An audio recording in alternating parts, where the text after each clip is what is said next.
All right. Hi, Moein. I think that now we are live. Hello, yes. Yeah, I think it should be fine. How are you? Doing fine. How are you? Welcome back after about 1.5 months or something, I believe. Yeah.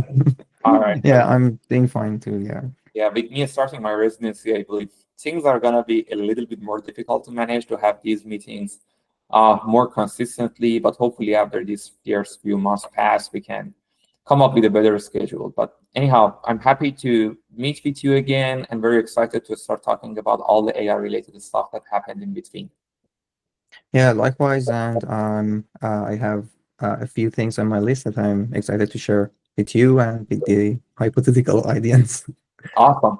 So, I think we always tended not to talk that much about the new models that came out in between our different episodes, but this specific 1.5 months is probably worth talking about a little bit from the perspective of the new models because I believe we saw some very, very exciting models. I mean, obviously, the most important one was GPT-5 and all the dialogues and discussions and chaos that came afterwards. And then I believe the two other ones that are kind of worth talking about, one of them was this Genie model from Google that basically was Yeah. a word model, very impressive word model. And the last one that I believe still has a code name, not yet confirmed, is the one that I saw you also talked about today in your channel was Nano Banana, right? It is Yes. another Yeah. image editing kind of model that I believe all of these, in addition to many other models that came out, a new Quen model came out, a new DeepSeek model came out, a new Imagen model came out, if I'm not wrong. So all of these are exciting, but the three most exciting ones that we probably can go through are these three. Am I missing any more prominent ones here? No, I think you covered them, the most important ones. I think also a very light version of Gemma model was out, a 270 million parameter model of Gemma 3 family model was out. I'm not sure how recent this is. I just saw this in my Twitter feed. But yeah, I think this is maybe the one that was left out. And you reminded me that OpenAI also, I guess for the first time, dropped an Yeah, yeah, the open source models, yeah. even though the performance of that model is not as impressive as the other Chinese model that are out there, or even compared to Gemma, but I guess the simple fact that they finally did something in the open source world is kind of interesting.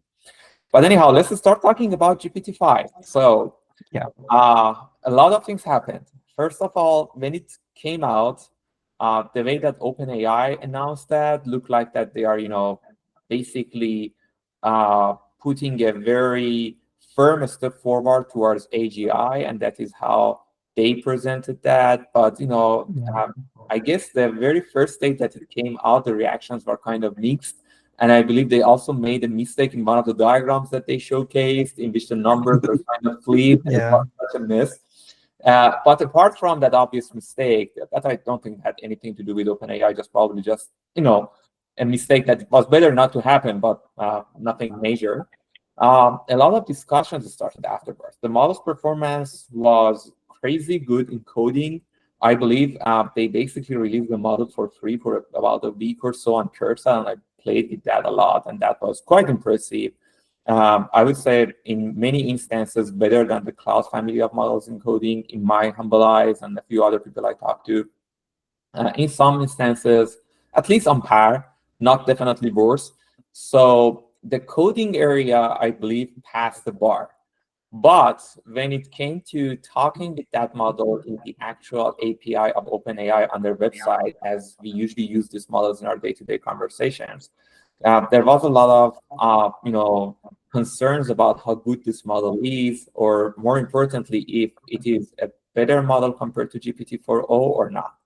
And that Yeah. triggered a lot of debates on social media. So let me pause here, hear what went on from you and what you think about that, and then I can also share a few stuff about this.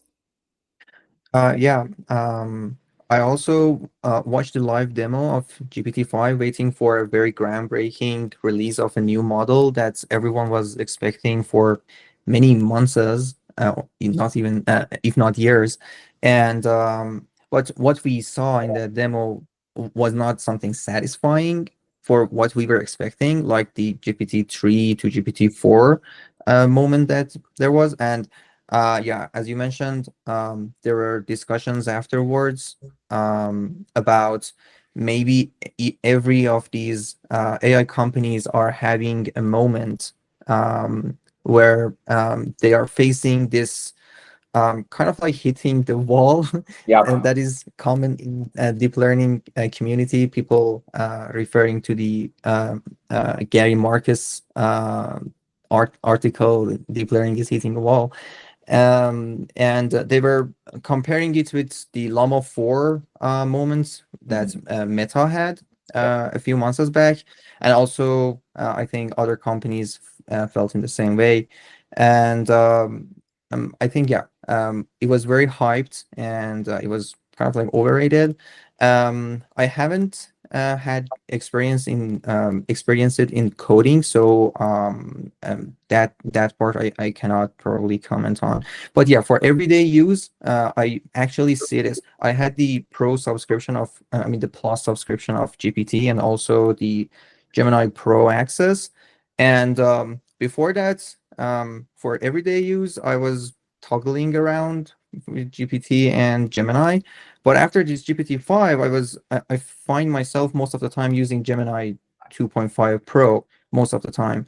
And I get very good results from that. And GPT-5 is just like, it's not that reliable anymore. I'm not sure if I'm the only one experiencing Not that. everyone. Yeah.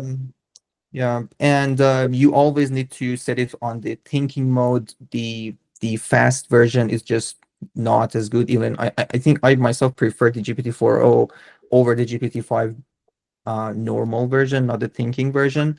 And I think the most powerful GPT-5 version is the Pro version that is only accessible in the Pro subscription, which is $200 a month, or the team subscription. So yeah, I mean, I think it just made things more complicated than just making it simpler. And yeah, it was just my experience during these past few weeks, but I'm not sure how you are using it in day-to-day use cases, or what is your experience in comparison with Gemini or Anthropic for daily routine tasks? Yeah, kind of similar experiences. So as I said, I was quite impressed with how good it is performing in the domain of coding. I mean, the model is trained to be agentic, and it certainly is agentic when it comes to coding. So you will see that the tasks that you needed to kind of micromanage cloud models for following them appropriately in your codes, Mhm. 55 can single shot. And this is something very impressive in my eyes, because you can then feel more comfortable asking it to take some larger steps in your code without needing to micromanage it every now and then and asking it to do something or not to do something. I found myself basically delegating tasks to cursor agents much more than before. And cursor agent, for people who have not worked with, is basically just allowing cursor to just run some commands on your behalf in the in the back stage of your code without even you noticing that those codes are being run. And I was always very hesitant to give some sort of permissions like that to my chatbots that I'm using within Cursor. But with GPT-5, I can now say that I'm confidently doing that. And I have not used Cloud within Cursor since the time that GPT-5 came out. So that is one thing. I'm pretty much sure that Cloud is now going to work on a more agentic version of their models that probably is going to be as good, if not better, than GPT-5. And this is the ongoing contest that we always see.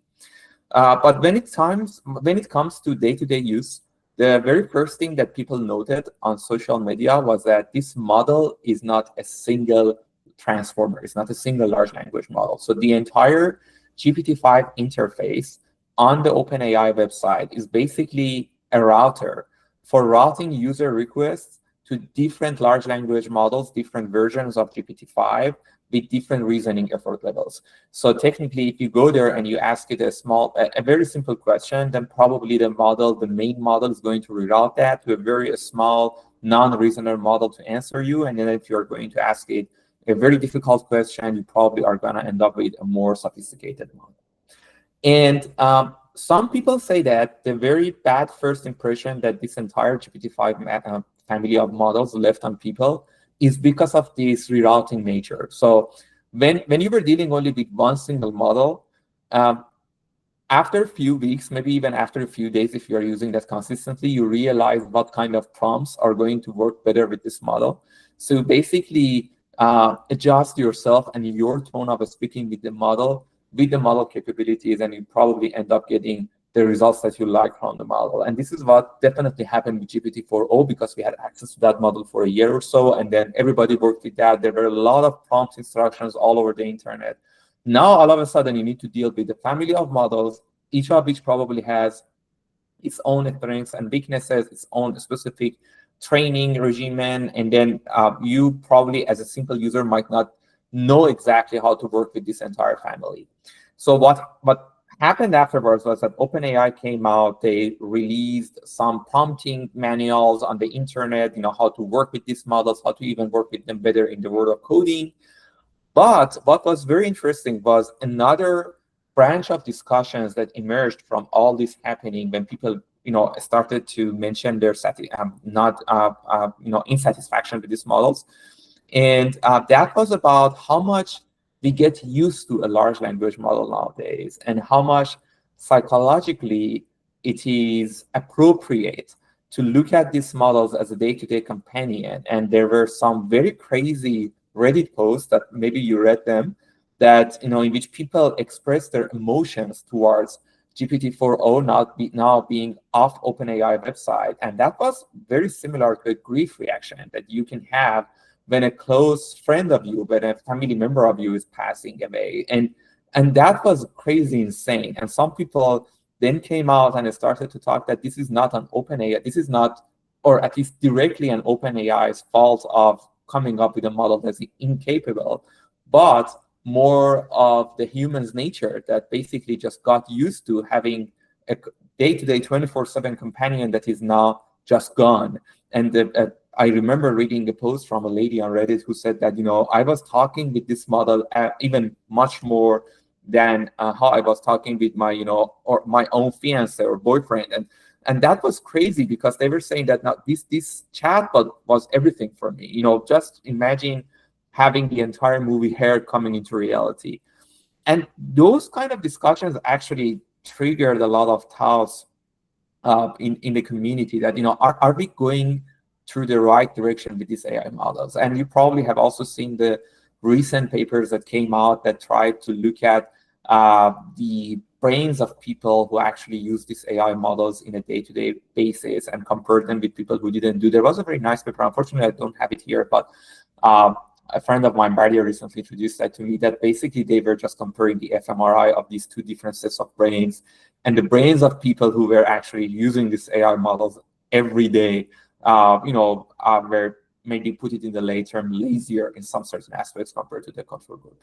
So I'm not quite sure if the depth of the discussion is only related to how good or bad GPT-5 is or was compared to GPT-4o, but more of how we as human community are reacting to these models. And at the end, OpenAI was forced to bring some legacy models back. Now GPT-4o is again available on their website as a legacy model. And I myself, I am doing my best to work with GPT-5. I was very tempted to just cancel my OpenAI subscription and stick to Cloud and Gemini.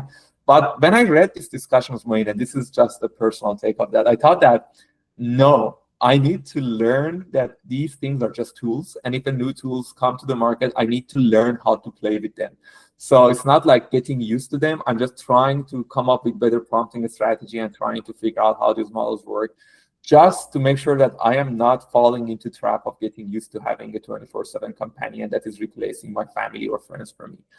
So very harsh, probably unrealistic take of that, but that is my take of how to react to GPT-5. Well, that was an interesting perspective on it. And I think I'm lazier than getting going through these trial and errors and getting used to these new models. And I always set the new GPT-5 model into this thinking one, and I don't use the I don't know what to call it, the vanilla GPT-5 model. Yeah. Yeah. The non-reasoning version. I And guess yeah, as you mentioned, auto mode. So yeah, there is an auto mode and there is a thinking and not thinking. The auto mode automatically reroutes your request to either yeah. of these. Yeah, I only put it on the thinking mode, and I only put the prompts that require some form of reasoning in that. And for very simple queries like proofreading an email or anything, I use just the Gemini 2.5 Flash, which is really fast and reliable. And yeah, as you mentioned, these family of models seem to benefit from lots of RL training Mhm. for agentic use, and that is just you can see that for everything they reroute your request to a different tool that is needed for to do that, and they rely less and less on their own knowledge, which is in their weights. And I think this probably is an inspiration from how DeepSeek trained their seminal model a few months back, and they just went over that route of training very religiously, I think, Mhm. and that the model is now behaving in this agentic manner. But yeah, I agree that we just need to adapt to these new technologies because, yeah, one day later, maybe these Gemini models are not available anymore, and we're just left with the new family of models that do not behave as we expect. So yeah, I think one of these skills that we need to learn these days is just accepting this uncertainty that one of these tools might just disappear, Yeah, like the like the ending of the Her movie, exactly. and you just need to adapt. Yeah, we need to adapt. And you actually also brought up a good point previously when you talked about hitting the wall with this GPT-5 model, because that was also another more technical conversation that came up that people thought maybe we are done with training large language models on every realistic data that we have on internet and any kind of synthetic data that are good quality, and that is the most we can get with those. Not sure how much real this is, because we are still working on a lot of techniques that hopefully can, you know, improve the performance of these models. But certainly the gap between GPT-4o and GPT-5 is much smaller compared to the gap between GPT-4o and GPT-4, or maybe GPT-3.3 and 3.5 and things like that. So Mm. definitely we are getting slower in terms of how fast we are progressing towards new capabilities of these models, but hopefully not hitting the wall yet. I hope so, at least. I hope so. But anyhow, so let's move to another model. Do you want to talk about this Nano Banana, and we can then move to uh, Yeah, the the other one, the Genie one, and we can share yeah, it or we can uh, bring up something and share. sure. Um, Let me just bring the website first. Okay. Uh,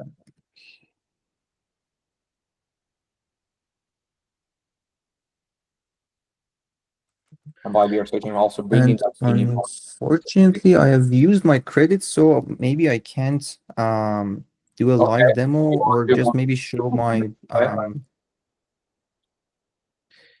let's see. Uh, okay. I'm trying to share my screen now. cool. Um, okay, can you see my screen now? Okay, so I hope it is still being shared. Yes, it is. Okay, this is their website. As you see, I've used my credits, and it allowed me to edit an image for 3 times. So maybe that's the only credit that You you want get to try that? with Let's. a yeah, I can just show you my previous Oh yeah, if tries, you can sure that, yeah, that's gonna be good. but I think you won't see my screen now when I go to Notion. Uh, Yes, I'm on Notion now, just and seeing can you your see my browser. screen? Yeah, you're just seeing your browser. Okay, so I need to probably share my entire screen so that you can see that as well. Let me redo it. Sorry for the interruptions, and let me also bring on the main image first. Okay. So, okay, by the way, this is an kind of an anonymous model. It is rumored that Google is behind it, but it is not confirmed.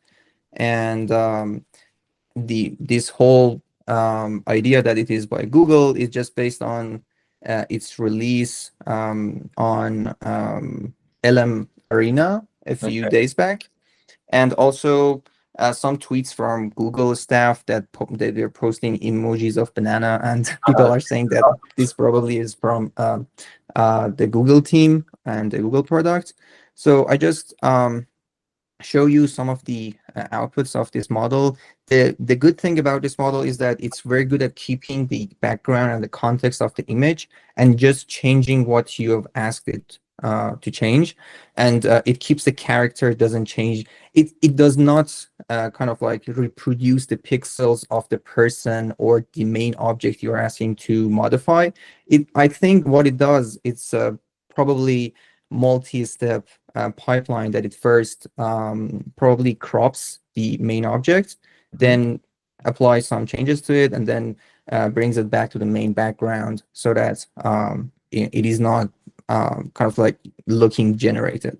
So I just uploaded my image here to the app, and it gave me back these results. So I first Very asked it nice. to make my long hair, so to make my hairline. So it was this output, and I think it looks not that much generated. So if you post it No, somewhere, certainly not. probably not everyone would notice. You And should then I try asked it long to, hair for a while. sorry, I think I missed you for a second. No, you should try long hair, my friend. It's Yeah. And then my next prompt was to just change the background so that there's an ocean and the beach behind me, and I'm wearing the clothes appropriate for summer and in the beach, and it was the output. So I think the results are looking very good, and if you see them on social media, you wouldn't notice that they are generated. And it brings us again to the question of what we can believe these days, Yeah. especially on social media.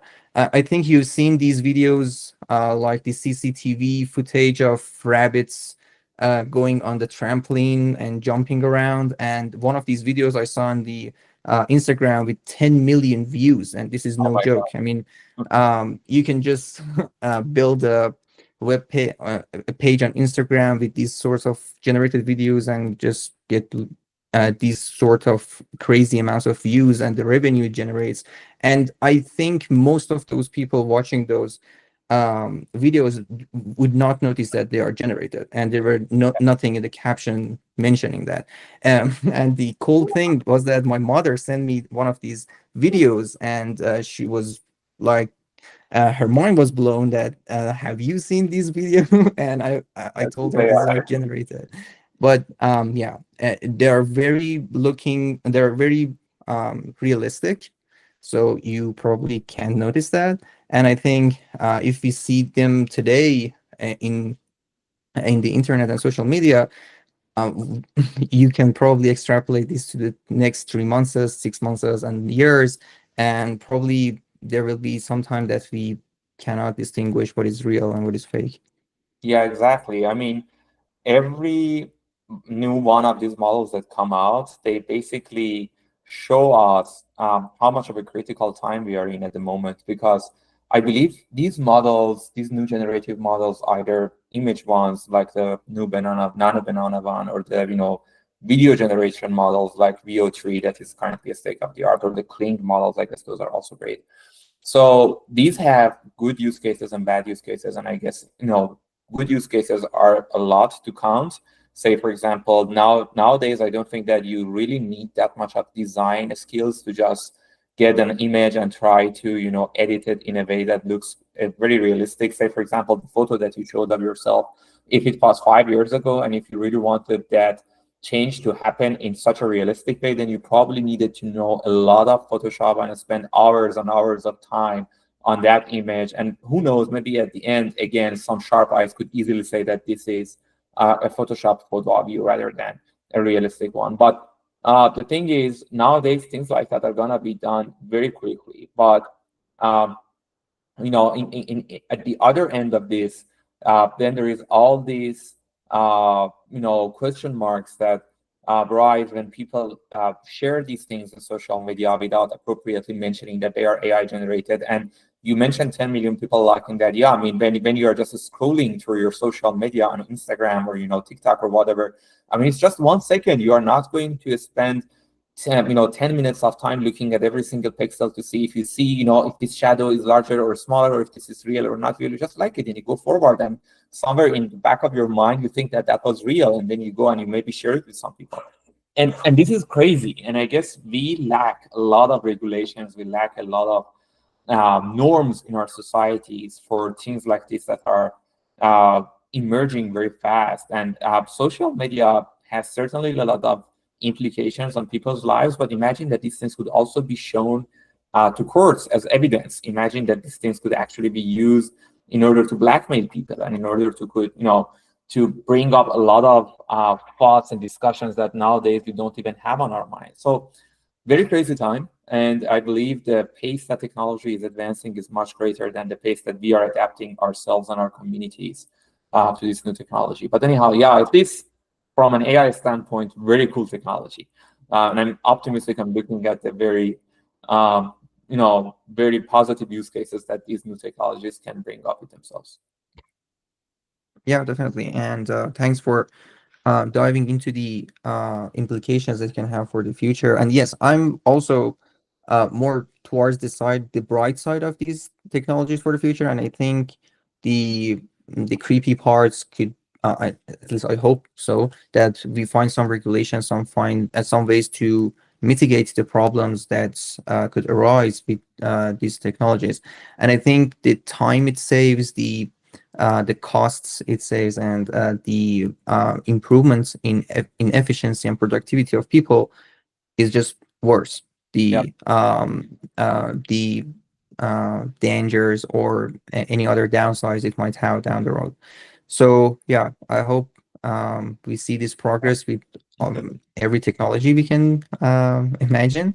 And I think now we can just move to the other models like the Genie 3 and the other releases. Yeah. Maybe let's talk a little bit about Genie as well, and then we probably can go to the next point of discussion we have for today. So I'm going to share my, let's just share one tab of data here. So do you see my screen now? Yeah, I see it. Awesome. So yeah, among all new models that came out in the past 1.5 months, there was also this new one model from Google called Genie 3. And this is a word model. This is kind of an interesting model. You might look at it as video generation model, but it is not exactly like that. So let's jump to some of the examples that are under blog posts. And I guess this is much better than finding any online demo of that, because I don't think that there is one.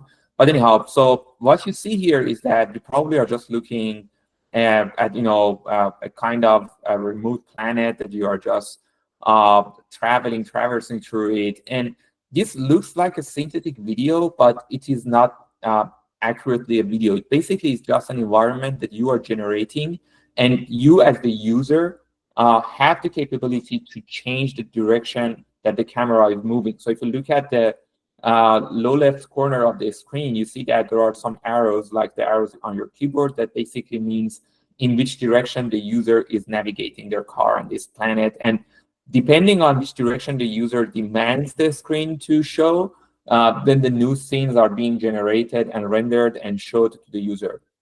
The cool thing about this is that, and I guess the mind-blowing aspect of this model is that the scenes are very consistent, and the model has a memory of what it had generated in the past. So say, for example, when you look at this image, you are seeing a mountain, a volcano at the front, and then the user deliberately moves the camera away from that. And when they come back, you mostly see the exact same object that you saw a few frames ago.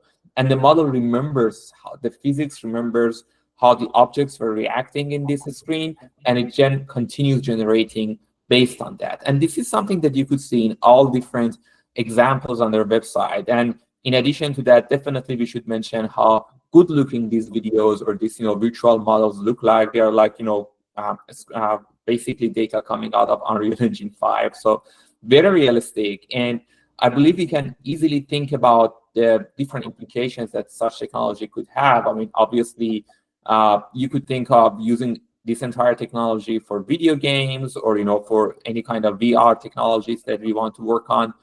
But I believe what really made people excited is that if you keep generating data like this using just textual prompts, you see the prompt here: walking on a pavement in Florida next to a 2-lane road from one side, and then boom, this came up with this very fascinating view or word model.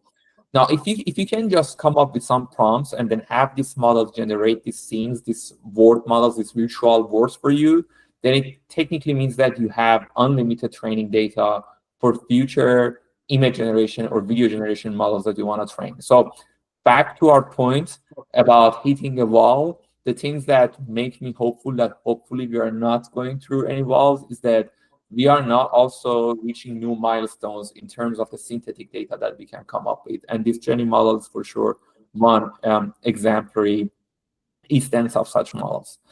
Yeah, so definitely go and take a look at this blog post and play and try to look at some of the examples that they have put here and maybe take a look at their article. But that's what I wanted to share, another highlight of the past 1.5 months in terms of new models. Yeah, thanks for introducing this. And yeah, this was something mind-blowing coming out of Google this past few weeks. And yeah, just imagining how complex it was to just create something like this a few months back. The technology is required, all this Unreal Engine coding, and just making it follow your commands from the keyboard. It was a lot of work. And now imagining that it is just one model generating sequence by sequence, frame by frame of these videos, and it also follows your commands, is just mind-blowing. And yeah, I think the memory of this model is something happening internally. I don't think this is a separate module, but I think there's no way to find this out because there's no technical report on this model yet. But yeah, it is just amazing how smooth it works. And I also saw some other videos on Twitter. I'm not sure if it's exactly related to this model or a specific version of it, that the user inputted a static 2D image, and then the model was able to go inside that image and look into the objects from different angles. And I saw people uploading some paintings by Da Vinci, and then the model was able to just go around the objects and yeah, making it somehow a 3D presentation of that image. And yeah, they were also very cool presentations coming out of this model. And yeah, I think what you mentioned about using these models for generating synthetic images or synthetic words is a very useful use case of such models. And I think the vision field is a bit behind the NLP field, as we called it, as we used to call it in past years. And there are lots of progress that could be made in vision, like these models that are still being developed. And I hope, yeah, we are not hitting that wall that we saw in NLP a few weeks back, in the vision at least.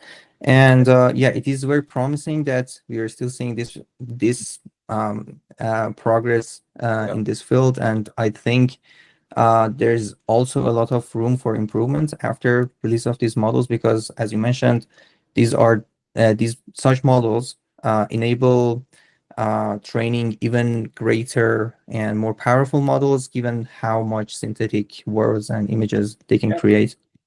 You basically are unlimited in terms of the synthetic words or synthetic scenes that you want to generate. Very cool work. All right, so if you don't mind, we probably can move on from the discussion of new models and talk about other stuff. So let's see. I have a couple of papers to share. At the same time, I also have maybe one or two useful tools to talk about. and mostly it. So what about you? Where should we start from?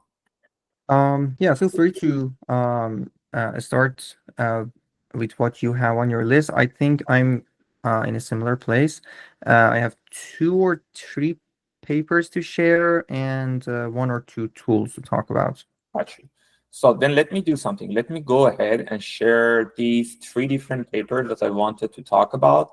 And then we basically can move on to your papers and then come back again to see what we have to talk about in the next round. All right? Yeah, Okay. sounds great. I'm going to be very quick on introducing these papers.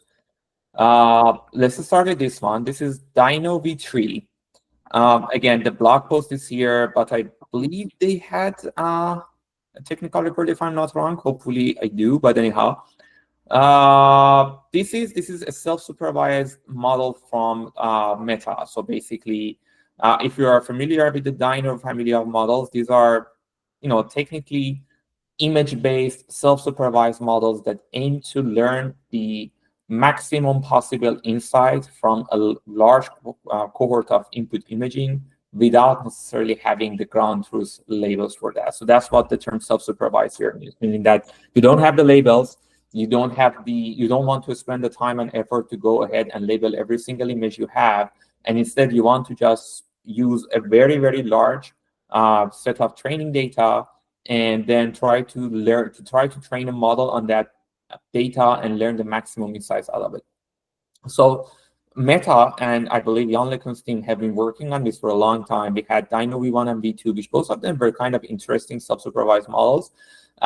The only reason that I put it here is that because I think we are talking a lot about large language models and diffusion models, and both are great and both have a lot of capabilities that we have been seeing. But I'm still happy that the previous lines of research in AI are kind of continuing. And one of the lines of research that I personally really like is the self-supervised recipe of training, because even though we go ahead and train a lot of these large language models and even I guess diffusion models sometimes in a self-supervised manner, having feature encoders coming out of self-supervised models is something quite fun as well, because if you have some relatively easier backbones to deal with that are very good in extracting features out of an input image, you could technically use those backbones for whatever downstream task that you have in mind. And that is exactly what Dino V3 did here. So what they have done is that they have gone, kind of similar to previous Dino versions, they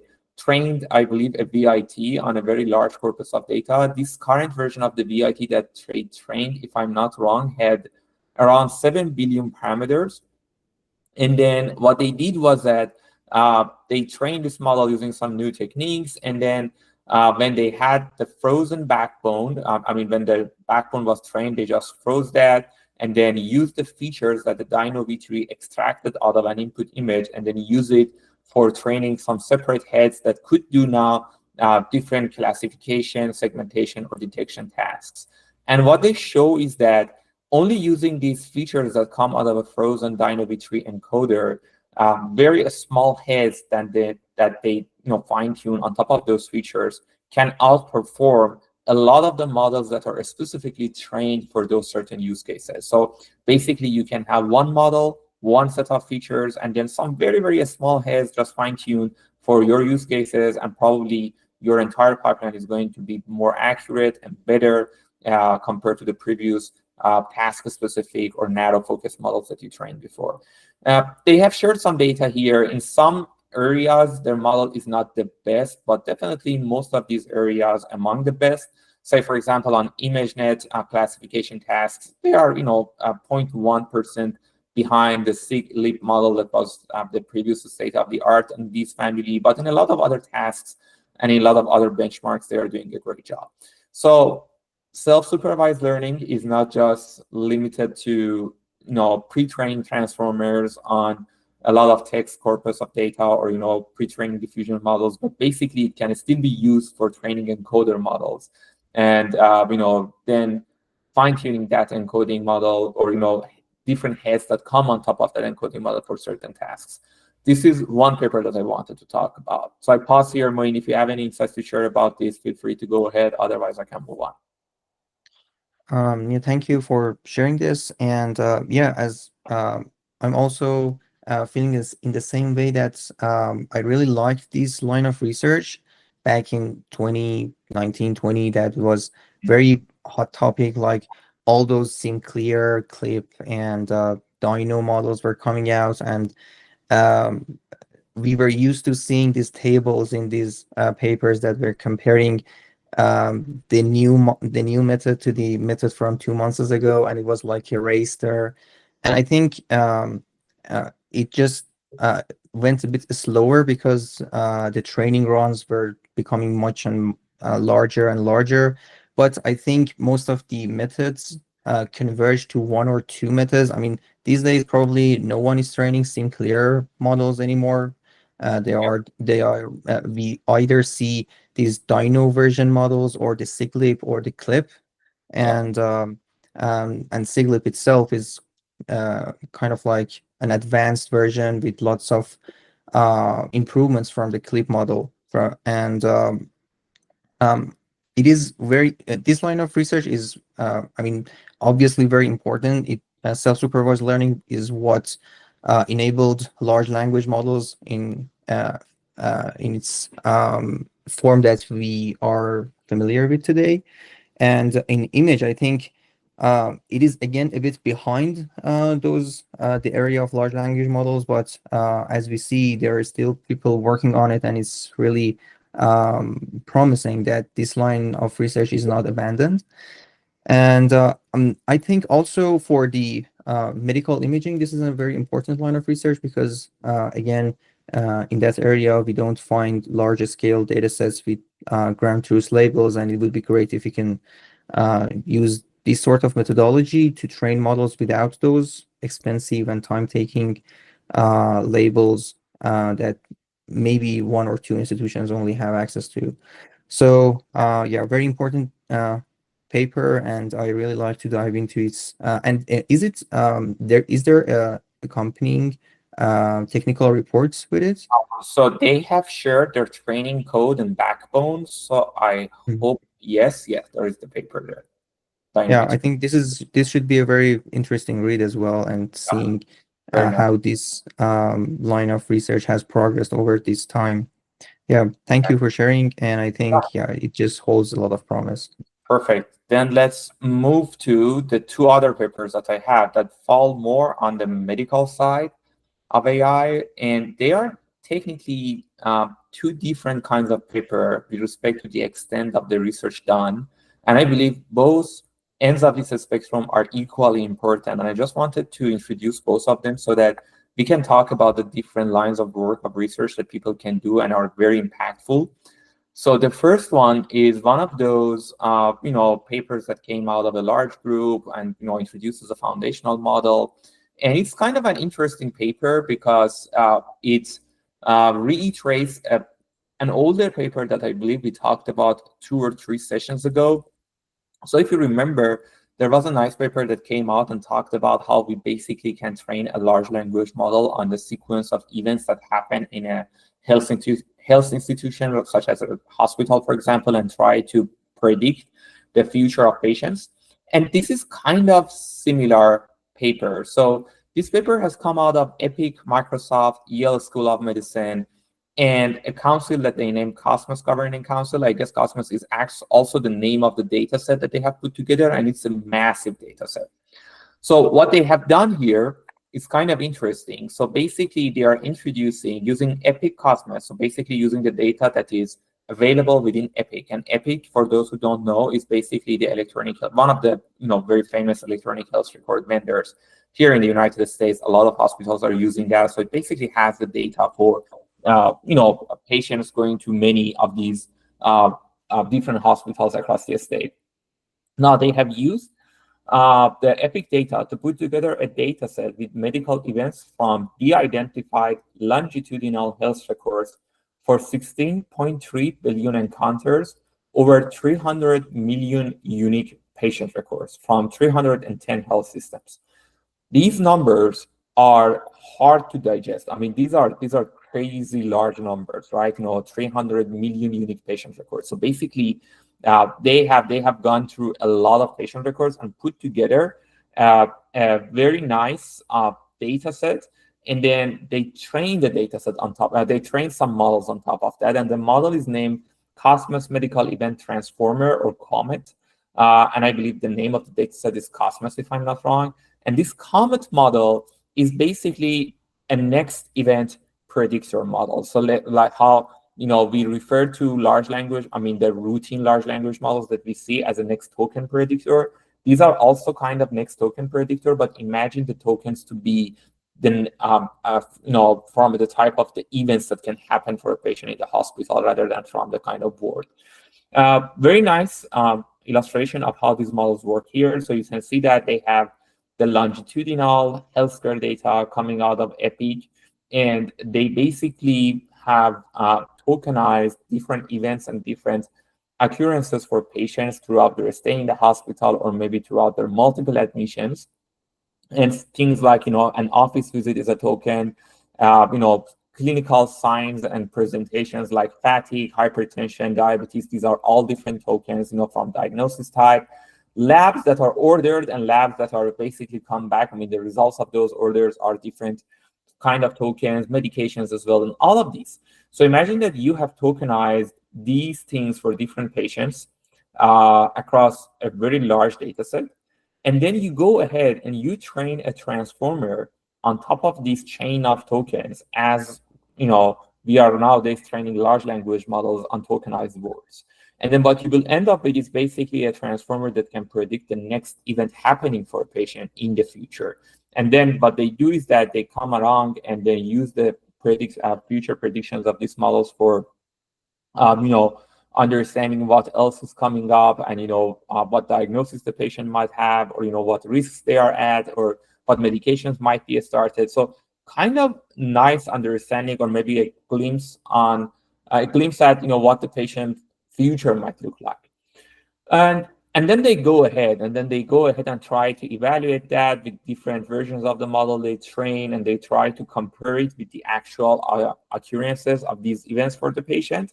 And obviously, the performance varies across different metrics, but mostly quite promising. If you look at the prediction of the model and how much it is basically doing compared to the actual data, the metric that they used here is basically the median evaluation scores for 3 different sizes of the model related to the best performing task-specific supervised model in each of the major evaluation categories. So what they did was that they came along and they trained some specific models for some certain tasks, and then they compared the foundation model's performance with those specific narrow-focused models. And they're showing that their single model is basically capable of performing on par, if not better, than those certain models.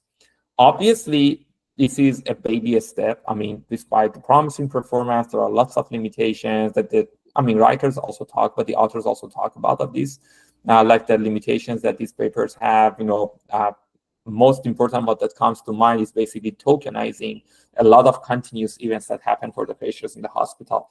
But still, it shows how good we can train different families of foundation models on clinical data the way that we have not thought about before. And I'm happy that I'm seeing more and more of these papers that are now not necessarily looking at patient records and trying to train large language models on those, because yes, those are good, but we can actually be more creative with how research is promising.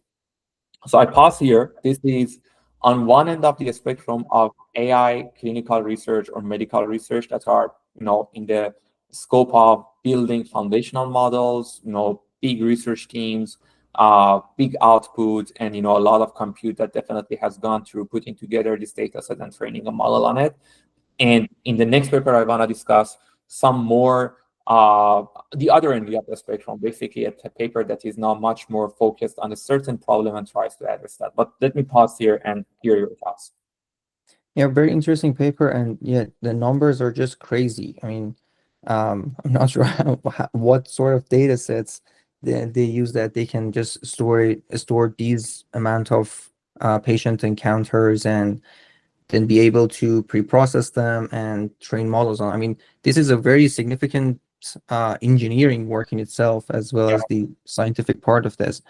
And I really liked that figure when it was kind of like showing the history of the patient. It was kind of like resembling a DNA string with genes on it. And when I saw this, this kind of reminded me of those images of DNAs and genes that they were showing. And it was maybe they are trying to imply that your history and people's history could be um, somewhat a training data set to just predict how your life will evolve around in these encounters with doctors and these life events.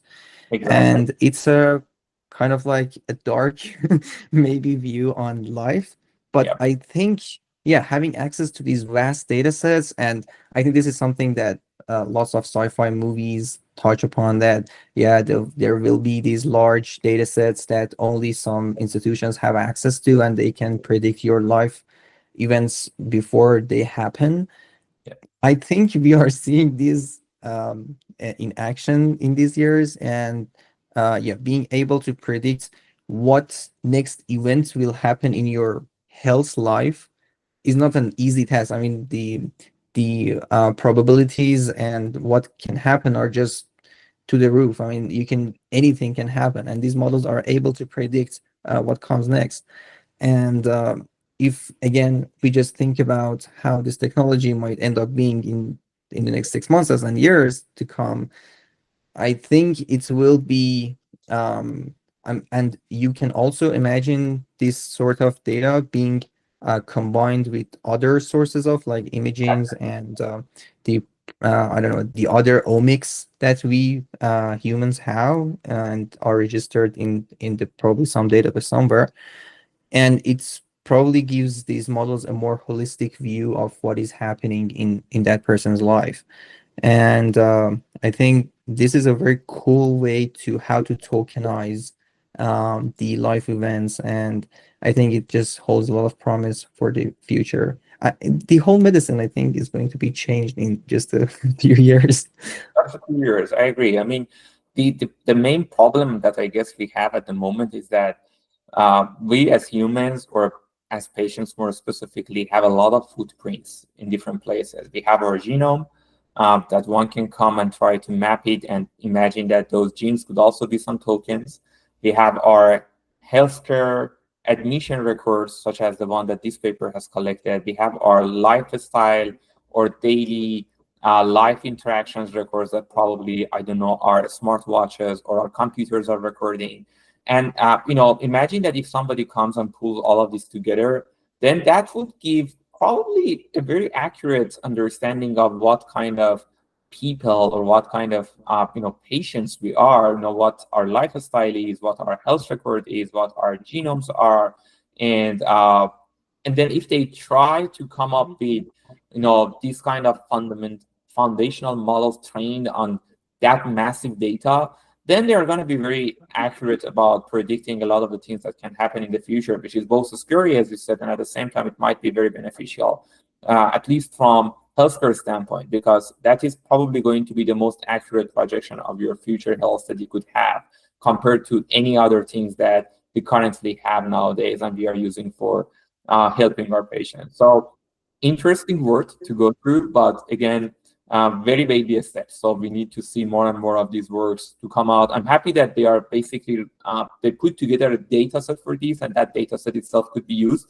Interestingly, they said that they trained their model only on a fraction of that data, so I guess 10% of the data available in that data set. So who knows, maybe if they release the entire data set and researchers can train larger models on it, even we can get better results. Yeah, definitely. And yeah, thanks for sharing. It was a very interesting paper. Yeah, of course.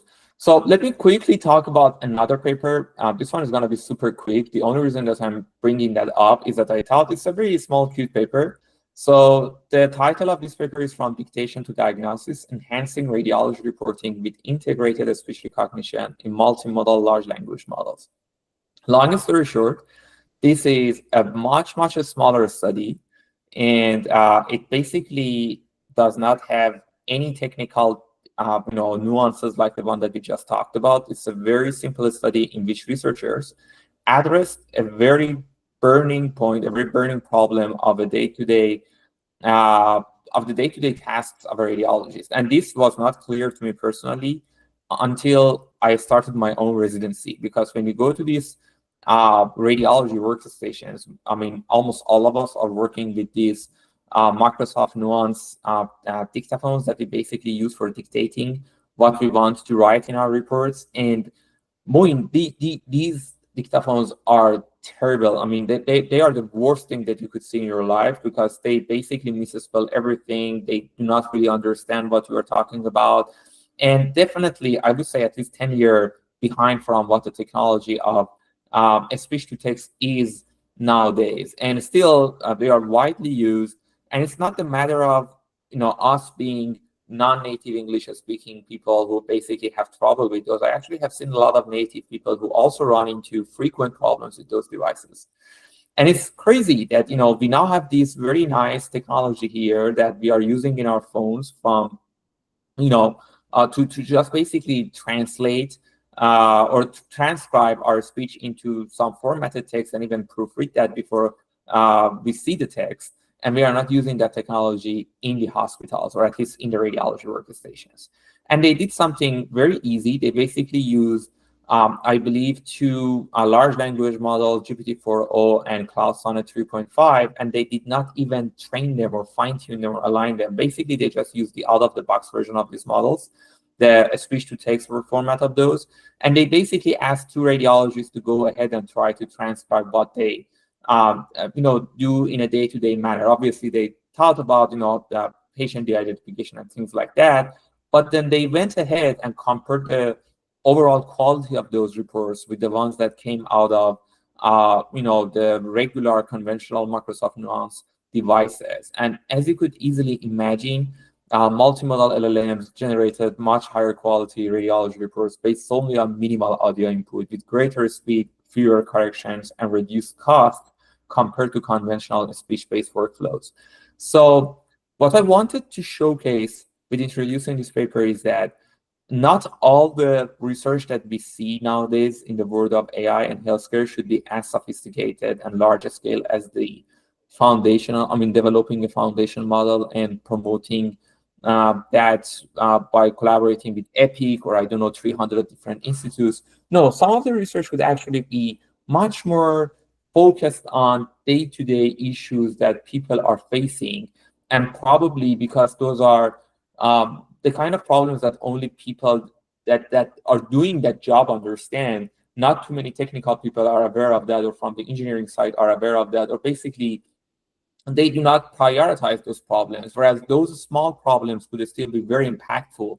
And if you can correct them with something as simple as just using an out-of-the-box LLM, then you probably are going to save a lot of money. You probably are going to save a lot of radiologist times and things like that. So this is a good example of how much impactful a small-scale research paper in the domain of healthcare and AI could be for people who want to follow this line of work. You do not need necessarily to have a very large amount of compute and train a model from scratch and do things like that. Just find the problem and try to solve it with as simple of a solution as you can find, like this paper.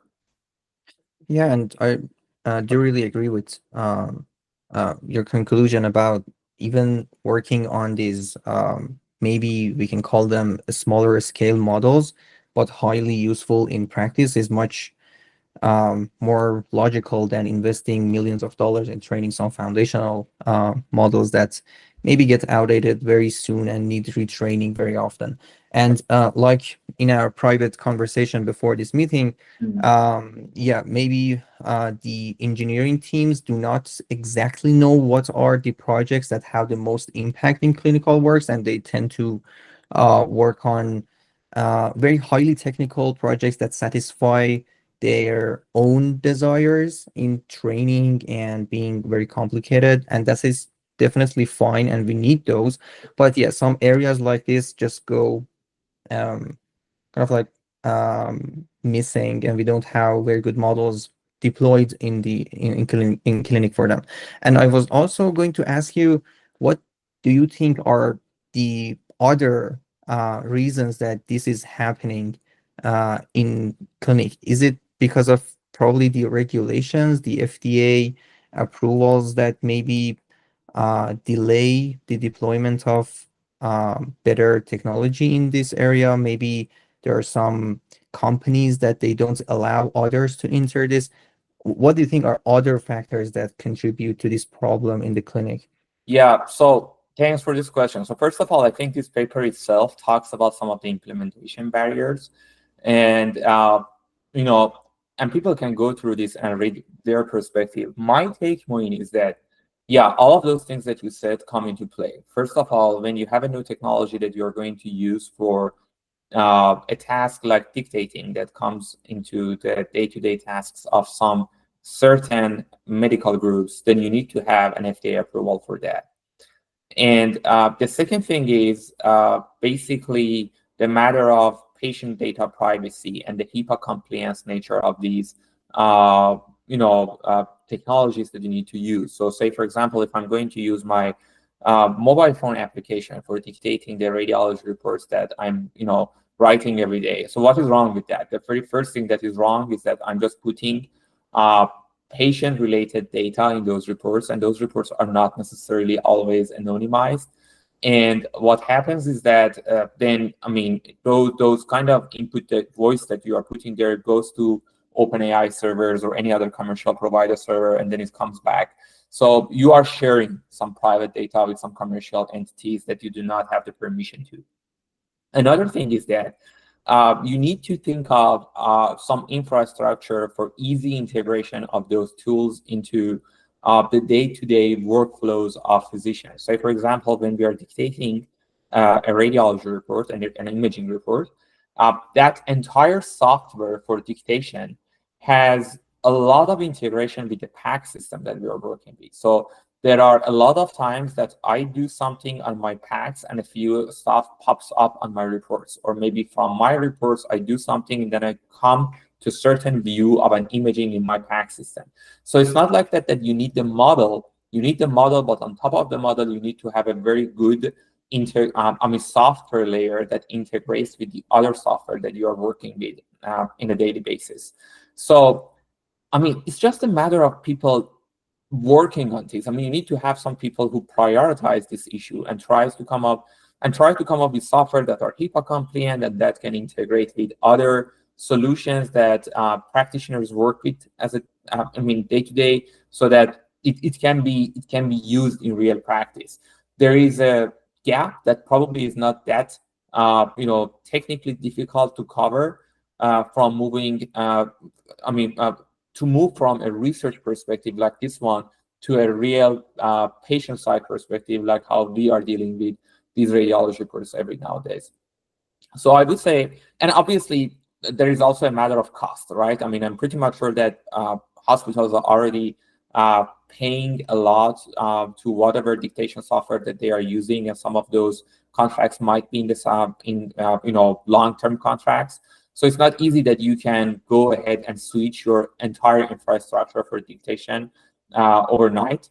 But it's just math. I'm pretty much sure that if you just go ahead and try to calculate the amount of time and the amount of money that you're putting into using your current workflow compared to this one, how fast and better these new technology are, then it's gonna end up being hopefully more cost effective. So I guess there are a lot of nuances in the scene, but I would say the main issue is that people are not necessarily prioritizing these. And the last one, even if they do, and even if you have everything ready, then it will come to changing the habits of the providers. Because if, as a provider, I have been using, I'm a very junior radiology resident now, but I have seen providers who have been working with these speech-to-text system, the conventional ones, for decades, if not for longer. And then the thing is that these kind of users will have a difficult time to shift away from that conventional technology and use a new technology like this one. And people might have some resistance initially, but if you just showcase how good these new technologies could be, why not to jump on a new train? So I would say that people just need to start prioritizing these things a little bit more. Yeah, definitely. And thank you for going through these probably contributing factors that why we see these sorts of kind of lag in medical technology compared to the engineering field. And yeah, I agree that all those contribute to this problem. And yeah, thank you for sharing this paper. Yeah, sure, of course. All right, so let me pause here because I guess we have around 15 more minutes. So I want you to go through some of your papers that Okay. you want to share, and then afterwards, if you still have some time, I can share maybe one more thing, but otherwise, these were the main things that I wanted to share today. Yeah. Okay. So let me share my screen. I've had two interesting papers to talk about, and before that, I just okay, it is I think being shared now. Yes. And before diving into the papers themselves, I just wanted to introduce Alphaive. I'm not sure if you have introduced this in this podcast. No. This is a very interesting tool. It is archive on steroids, basically, and Okay. it has access to papers on archive, and then you can select those papers, and then it shows you kind of a dual dashboard. At one side, it shows you the paper, and then in the other side, you have a kind of like a cursor like dashboard that you can interact with the paper using LLM models. And there is a list of models available here. As you see, there are very good models on this list, and this is for free. You can select either part of this paper and ask for notes. You can also add context by using this @ sign character and then entering another paper so that you can compare such papers together, and you can just ask general questions like summarize the whole paper or explain this figure, for example. This is a very useful tool, and I've been studying papers in the past few weeks using this, and I cannot actually study papers just using the No. PDF itself. Awesome. Nowadays, I think this is one of those drawbacks of getting used to these tools, as like the paper you were mentioning, that it just makes people lazier. And I think I got more more lazy in reading papers because I really can't do it without these tools these days. But yeah, the paper I wanted to talk about is this Point. rubrics. Very Yeah. quickly, before we move on, two questions about this. First, can you also put in your own API key so that you can use more powerful models with that, or are you only limited to the models that they are offering? I haven't done that. I'm really not aware if you can do that. I haven't heard about that as well. So maybe it's not possible, but it could be just my lack of knowledge. So Gotcha. And are you only limited to reading archive papers with that, or can you also upload your own? you can upload your paper down below. There is an attach button like the one we are used to in ChatGPT dashboards.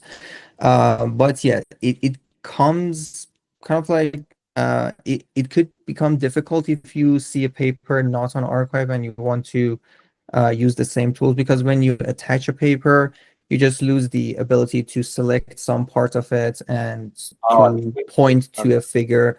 It just loads it holistically. You can ask questions in that manner.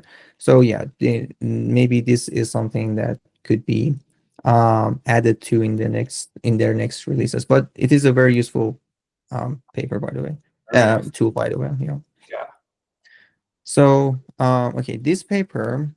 Um, Let me share my screen again.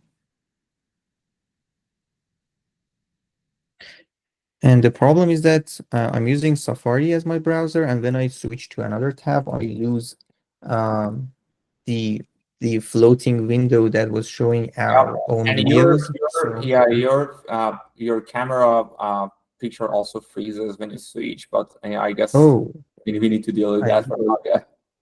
yeah, I didn't know that. So maybe I need to switch to Chrome for these presentations. So sorry for this time. Oh, that's okay. And yeah, this paper did a very interesting um,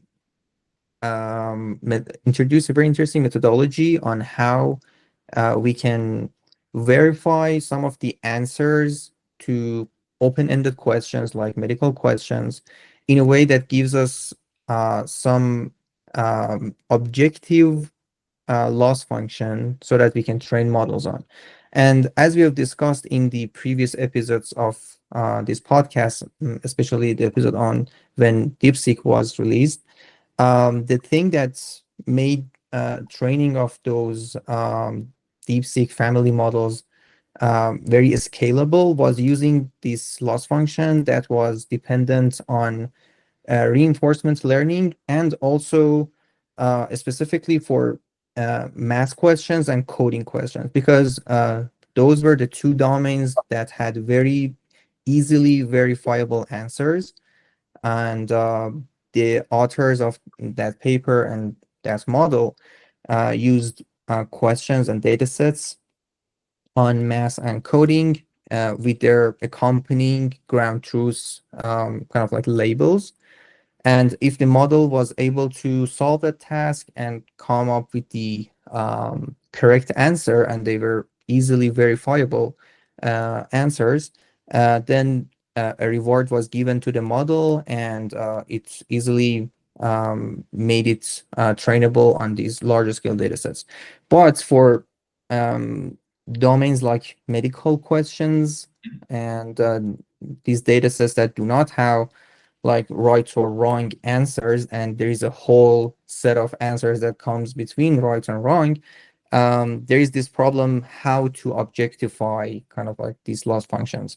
And this paper introduces some rubrics for these sorts of problems, and it's that here we introduce rubrics as rewards, or AR, a framework that uses a structured checklist-style rubrics as interpretable reward signals for on-policy training with GRPO. And GRPO is the method that DeepSeek introduced.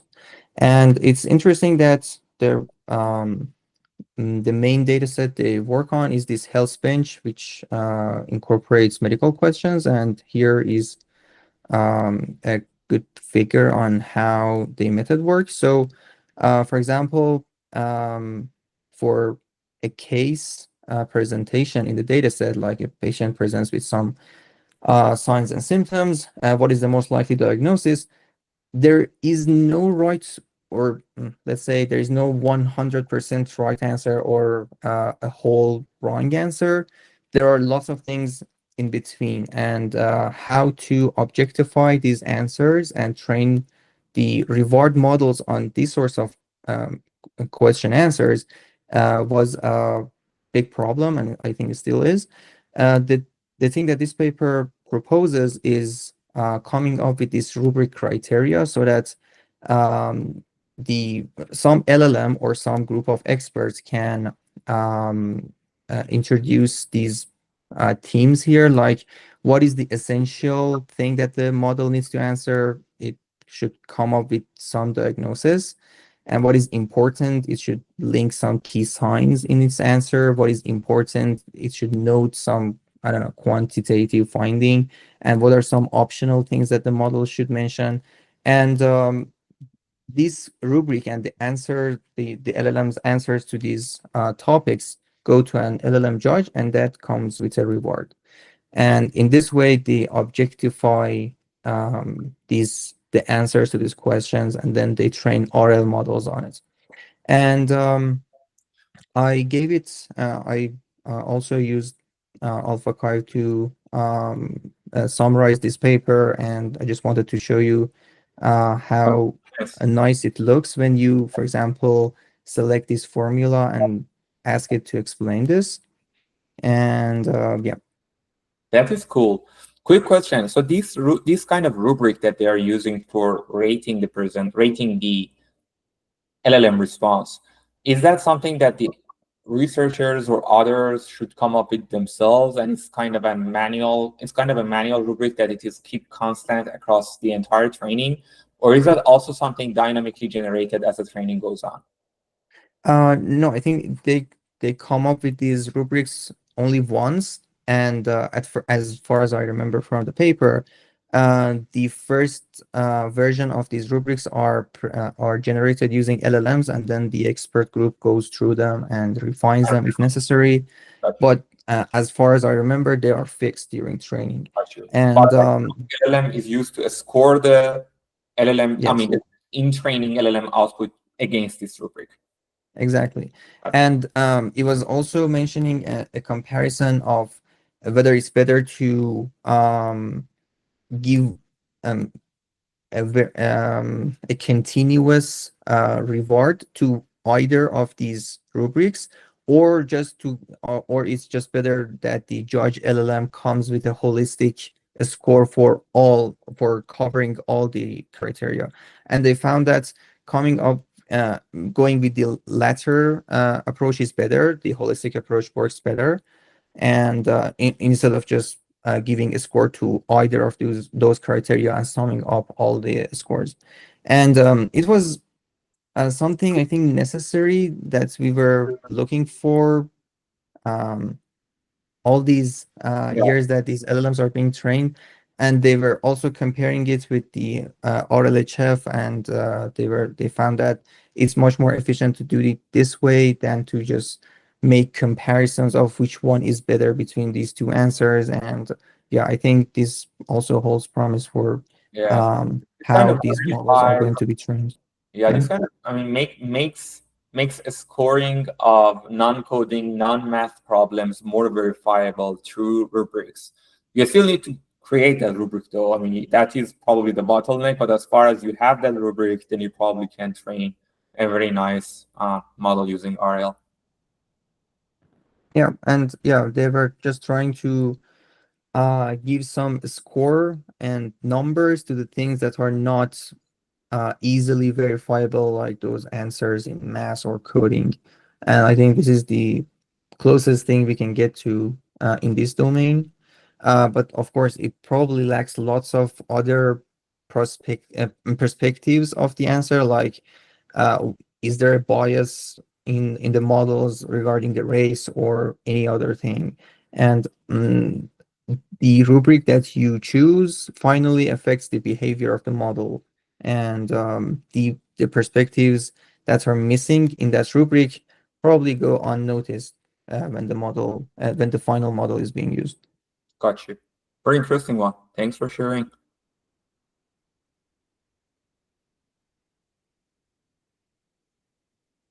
I'm not sure if you are hearing my voice because Oh, you're okay.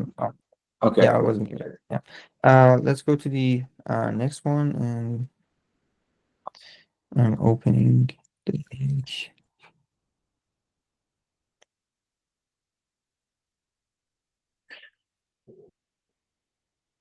Okay.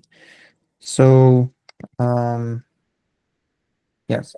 This one is also another interesting work that I think we have faced a problem in our projects ourselves, and it introduces a metric for generative tasks, specifically in medicine, in a way that makes it easier to compare the generated results with the real distribution of images. And it's called, I'm not sure if how we should pronounce this, Fréchet radiomic distance. And it gets inspiration from FID, which is much more common in the generative area of tasks. And the title is a versatile metric for comparing medical imaging datasets. And as we know, the FID and the other metrics in that area rely on models trained on natural images. And this paper tries to resolve that bottleneck and a problem with coming up with a metric that is specifically designed for the medical domain. And they basically go for radiomic features that are extracted from medical images, and they show it here. I think there's a figure here. If I think you should be able to see it now. They go with vectors of, I think they mentioned 464 entries, real valued entries that capture things like what is the average brightness of the image, what is the contrast and the distribution of pixels, and they do Fourier transforms on the image and come up with wavelet features. And so either of these 464 features or radiomic features are interpretable and have some definition that if you go through, you can find out, okay, if this number is high, it means something about this feature.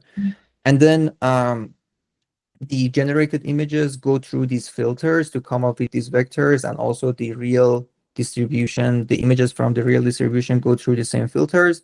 And these final vectors, the distance of these distributions are introduced as the new metric, so that the developers can know whether the generations are close to the real distribution or not. And I think this should be a useful metric to add to generative models in the medical domain, and relying on the vanilla FID metric, which is Yeah. basically dependent on natural images, is not a good idea, probably. Very nice. Yeah, actually, you reminded me of some of the very scary limitations that we run into whenever we want to publish a generative model in the field of medicine. Because when the time comes to evaluating your performance, you basically are just left with qualitatively comparing those synthetic data with the real ones and say that, in the eyes of some experts, it looks good or bad. But when you really want to report some sort of computational metrics, then you didn't have too many things to think of, and you needed to inevitably report FID, which, as you said, was not very accurate. But I'm very happy that now we have a better alternative out there. Very interesting. Yeah. Yeah, the other way that researchers would evaluate in a quantitative manner these generative models was to train some downstream segmentation models for this task. Like, for example, you want to translate brain MRIs from T1 to T2, and you want to know how accurate is your T2 generative model. And one thing that people were doing was they first trained some segmentation model on the real distribution of T2 images, and then applied that pre-trained model on these newly generated synthetic images, and saw if the segmentation accuracy was similar to the real images. It was implying that, okay, so the generation was working fine, so, and the model was able to pick up the same pixels. So I think this was the only reliable kind of way to compare the quality of these generations in a quantitative manner. But yeah, this metric, I think, is also promising to be added to the future works, so that there's another way to compare the quality of these generated samples to the real ones. No, very nice one. I mean, you can certainly use segmentation models. The issue with that is that it's going to be computationally expensive and time expensive, and then you need to train another model. And who knows, maybe if your segmentation model is doing awesome, then it's basically just picking up or ignoring the small mistakes that your generative model made in generating those pixel values. So it's a little bit still, I mean, with segmentation model was a little bit vague to go ahead and use them for evaluating your generative models, but at least this FRD hopefully is going to help nowadays to solve that. Very cool work. And this was the two papers I wanted to share.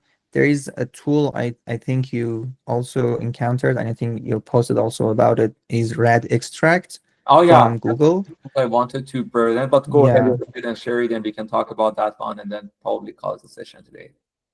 If you have the tab open, I think maybe it's nicer that you can share it, because when I share my tabs, I don't see the our own videos, and yeah, it gets a bit confusing. Sure. 1 second. Lang extract. I have it here. Let's see. There we go.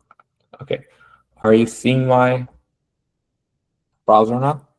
Yes. Perfect. Yeah. So this is a very cool package that came out of Google. It's a Gemini-based kind of tool named Lang Extract. And this is a very useful package because it does certain things that,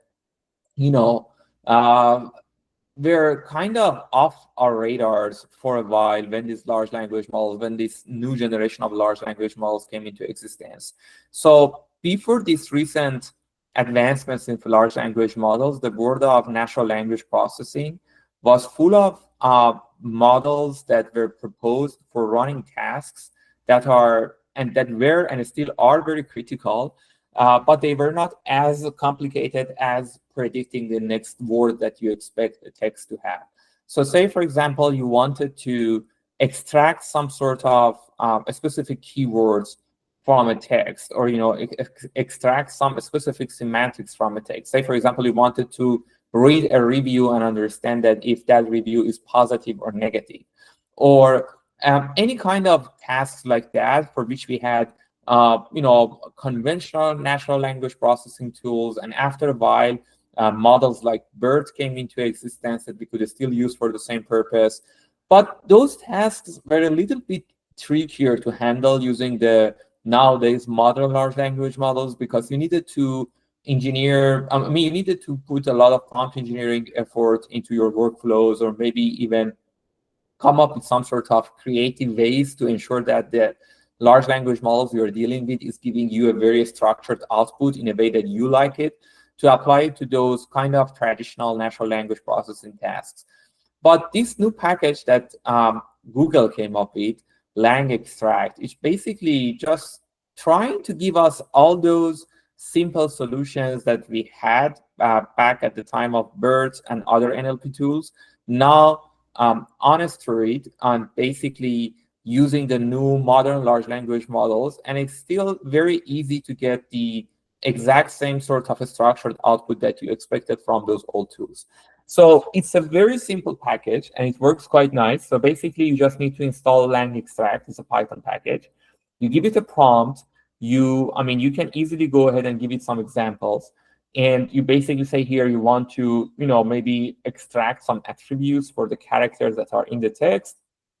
And whenever you have your prompt ready and your examples ready, you can easily use this package to extract this exact attributes that you like from your input text using one of these large language models like Gemini 2.5 Pro or any other model that you like. And I believe they also had a way to use other large language models, even not from the Gemini family, using the light LLM package. So basically, you could go ahead and use one of the OpenAI or Anthropic models just through light LLM and put it here, and use those models for extracting the same sort of information. So this is a very nice toolkit for people who still want to go ahead and do basic stuff with their free text, rather than just creating paragraphs of meta text about those, or maybe completing them. Things like that could still be handled using the naive or the base Gemini application or base Gemini package.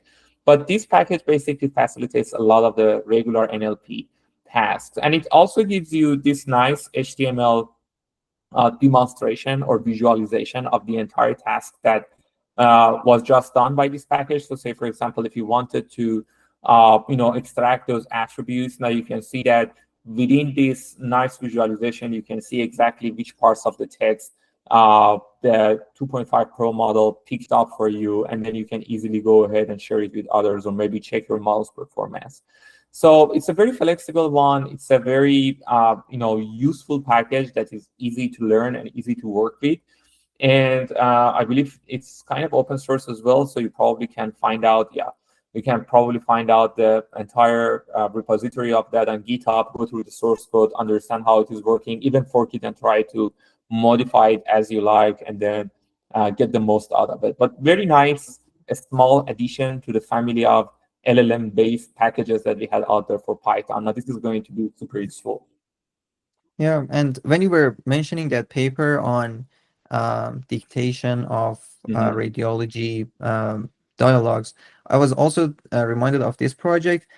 This LangExtract package maybe is not a groundbreaking technology that no one could think of and Google came up with, but it's still a very important improvement, and it unlocks a lot of potential lying in data sets of for example, radiology reports that are unstructured, and very difficult to use. It just makes them very usable when they get structured and they are consistent.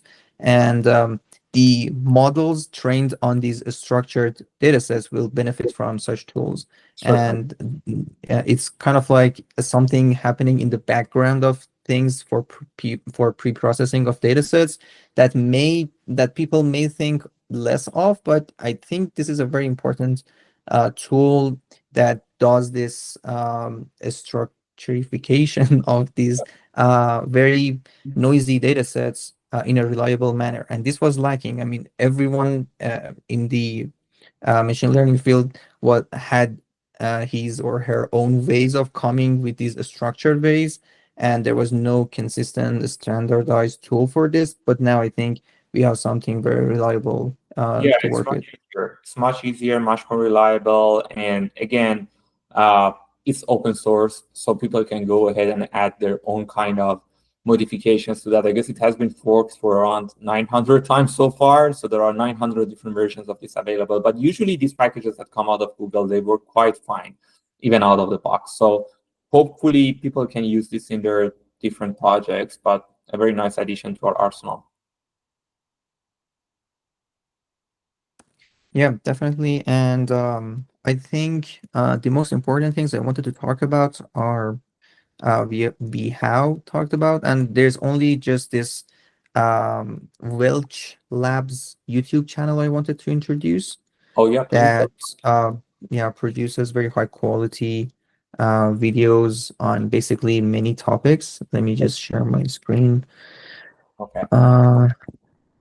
I'm really not used to Safari, so Yeah, it seems like it's not working the best. yeah. Yes. Okay, this is the channel Welch Labs. Okay, It's kind of like the three blue, one brown for deep cool. learning topics, and it is the videos are just very high quality and go in depth with very nice visualizations. And actually, three blue, one brown channel just had a kind of like a guest video from this channel on diffusion models, and it just really explains how these diffusion models work and the inspirations from physics very well using visualizations. And I mean, this is one of those channels that you just want to binge watch all of the videos available on. Yes, yeah. This is I'm just taking a look at the different videos that they have put together, and it sounds amazing. Very Yeah, nice topics, and it's easy to imagine how much of work they have put into every single of these. So great work, and thanks yeah, for using. This is super useful. yeah, you're welcome. And I think now I'm done with the list of things I wanted to introduce. So uh, yeah, I just leave it to you if you want to go over other topics. Thank you. No, I'm also almost done. I don't have anything more to share, at least anything major to share. So I think we can go ahead and call it a day. Thank you again. I mean, it was like all the time that we talk about these new technologies, both exciting, a little bit scary, a lot promising. Yeah. It pumps blood into my veins so that I can go ahead and start studying more and more about these technologies and wait for the next time that we are going to talk about them. But anyhow, thank you very much, and thanks for all who listened to us. And I hope that you all have a good time till the next time that we meet. And thank you. And sorry for the lags of the screen sharing and everything. I really enjoyed yeah, learning again from you and the topics you introduced. And yeah, I look forward to our next meeting. Perfect. Yeah, hopefully soon. Take care, Moein, and take care, everyone. Goodbye. Bye.